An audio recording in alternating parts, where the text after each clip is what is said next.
கர்த்தருடைய நாமத்துக்கு மகிமை உண்டாவதாக. இன்றைய தேவவாக்கு 2 கொரிந்தியர் 6ஆம் அதிகாரம் 18ஆம் வசனம். நான் உங்களை ஏற்றுக்கொண்டு உங்களுக்கு பிதாவாயிருப்பேன், நீங்கள் எனக்கு குமாரரும் குமாரத்திகளுமாயிருப்பீர்கள் என்று சர்வ வல்லமையுள்ள கர்த்தர் சொல்லுகிறார். கர்த்தருக்குள் மிகவும் பிரியமுள்ள என் அன்பு தேவ பிள்ளைகளே, கடந்த 2 நாட்களாய் நாம் நம் தேவனுடைய இயற்கைக்கு அப்பாற்பட்ட தன்மைகளான சர்வ வியாபி, சர்வ ஞானி என்று தியானித்தோம். இன்று அவர் சர்வ வல்லவர் என்பதை குறித்து தியானிப்போம். அவர் எப்பேற்பட்ட சர்வ வல்லவர் என்பதை ஆதியாகமம் 1ஆம் அதிகாரத்திலே வாசித்து நம்மால் புரிந்து கொள்ள முடியும். அவர் சர்வத்தையும் படைத்தாண்ட சர்வ வல்லவர்.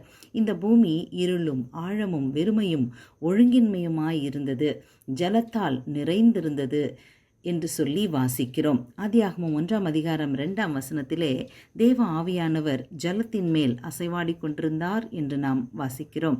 அப்பேற்பட்டதான இந்த பூமியை மிகவும் அழகாய் சிருஷ்டித்த சிருஷ்டிகர்த்தர் தான் நம்முடைய தேவன். அவர் சர்வ வல்லமையுள்ள தேவன். ஒரு காலத்தில் பாவத்திலும் பிசாசின் பிடியிலும் இருந்த நம்மை மீட்டு ரட்சிக்க வல்லமையுள்ள தேவனாய் பிறந்த இரட்சகர்தான் நம்முடைய இயேசு கிறிஸ்து. எபிரேயர் 1ஆம் அதிகாரம் 3ஆம் வசனத்தில் அவர் சர்வத்தையும் தம்முடைய வல்லமையுள்ள வசனத்தாலே தாங்குகிறவராய் தம்மாலே தாமே நம்முடைய பாவங்களை நீக்கும் சுத்திகரிப்பை உண்டு பண்ணி என்று வாசிக்கிறோம். ஆம், அவர் சர்வ வல்ல தேவன்.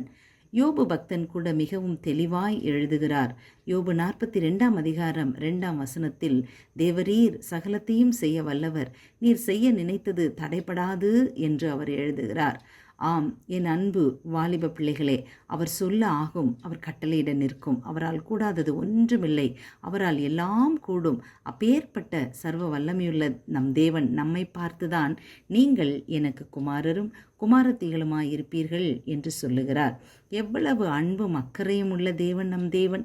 ஏசாயா தீர்க்க தரிசன புஸ்தகம் 55ஆம் அதிகாரம் 11ஆம் வசனம், அப்படியே என் வாயிலிருந்து புறப்படும் வசனமும் இருக்கும், அது வெறுமையாய் என்னிடத்துக்கு திரும்பாமல் அது நான் விரும்புகிறதை செய்து நான் அனுப்பின காரியமாகும்படி வாய்க்கும் என்று எழுதியிருக்கிற வார்த்தையை விசுவாசித்து ஜெபிப்போமா?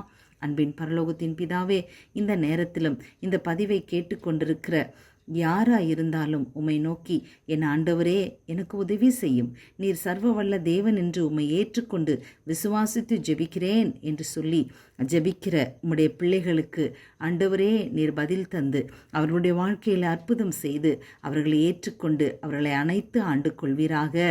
இயேசு கிறிஸ்துவின் இன்ப நாமத்தில் ஜெபம் கேட்க கெஞ்சுகிறேன் அன்பின் நல்ல பிதாவே. ஆமேன், ஆமேன். கர்த்தர் நம்மை ஆசீர்வதிப்பாராக. Have a wonderful blessed day. Bye-bye.